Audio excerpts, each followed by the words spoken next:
ஆதரவு சொல்லியிருக்காரு. திமுகவுக்கு எங்களுக்கு தான் போட்டி அப்படின்னு சொல்லியிருக்காரு. நான் விந்தையிலும் விந்தையான விஷயம்.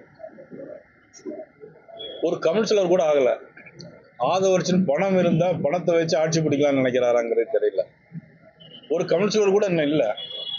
ஏதோ கூட்டத்தை கூட்டி கூட்டம் வர்றதுனால எல்லாரும் இப்போ கூட்டம் கூட்டினா தேர்தல் இப்போ கூட்டம்னா நிறைய கூட்டிடலாம்.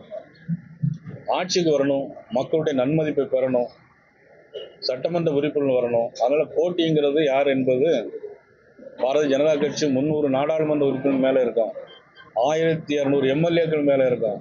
எங்களுடைய கட்சி உலகத்திலே மிகப்பெரிய கட்சி. அந்த கட்சி தாவேகா குறித்து நேற்று நீங்க பேசியிருக்கீங்க. ஒரு கவுன்சில் கூட இல்லை, அவங்க 3 கவுன்சிலர் இருக்குன்னு சொல்லியிருக்காங்க. 3 இருக்காங்களா? பரவாயில்ல. புதுக்கோட்டை மாநகராட்சியில் இருக்காங்க, சுயேட்சை போட்டியாளர் இப்ப தாவேகா இருக்காங்க. சரி, ஓகே. அதை கடந்த அப்படிப்பட்ட கட்சி எடப்பாடி பழனிசாமி ஏன் வந்து அவர் இவரா கூப்பிடாத ஒரு கேள்வி வருது இல்ல? நீங்க ஒரு கவுன்சிலர் கூட இல்லாத கட்சின்னு சொல்றீங்க. அதிமுக பொதுச்செயலாளர் ஏன் அந்த கட்சியை நான் யாரையும் குறைச்சு மதிப்பிடல. ஏன் தெரியுமா, இன்னொரு பொது தேர்தல் கூட அவங்க சந்திக்கல. நான் யாருமே பொதுவாக நான் இப்போ இதுவரையிலும் நாகரிகமாக தான் எல்லாருமே பேசிட்டு வரோம். இனிமேலும் நாகரிகமாக தான் நாங்கள் பேசுவோம். ஆனால் யாரையும் குறைச்சி மதிப்பிடவோ இல்லை. அவங்க ஒரு கவுன்சிலர் கூட ஆகலை, ஒரு சட்டமன்ற தேர்தலோட இன்னும் சந்திக்கலை. இந்த சூழ்நிலை எடுத்த உடனே அப்படி சொல்கிறாங்களங்கிறதுனால தான் அது உங்களுடைய பார்வையில் நீங்கள் எப்படி வெளியேப்படுத்த போறீங்கிறது எனக்கு தெரியல.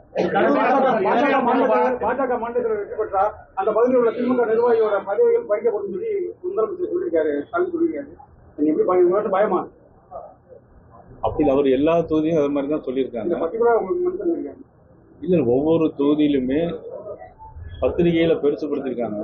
ஒவ்வொரு தொகுதியிலுமே என்ன சொல்லியிருக்காங்க அப்படின்னா, ஒவ்வொரு தொகுதியிலும் பொறுப்பாளரையும் போட்டு நீங்க உங்க தொகுதியில ஜெயிக்கல அப்படின்னா உங்க பதவியை எடுத்துருவோம்னு 234 சட்டமன்ற தொகுதிக்கும் அதை சொல்லியிருக்காங்க.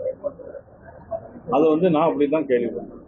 ட்ரெண்ட ஃப்ரெண்ட் ஆக்கிக்கோங்க. தந்தி டிவியின் சப்ஸ்கிரைபர்ஸ் அண்ட் ஃபாலோவர்ஸ் குடும்பத்துல நீங்களும் இணையுங்க.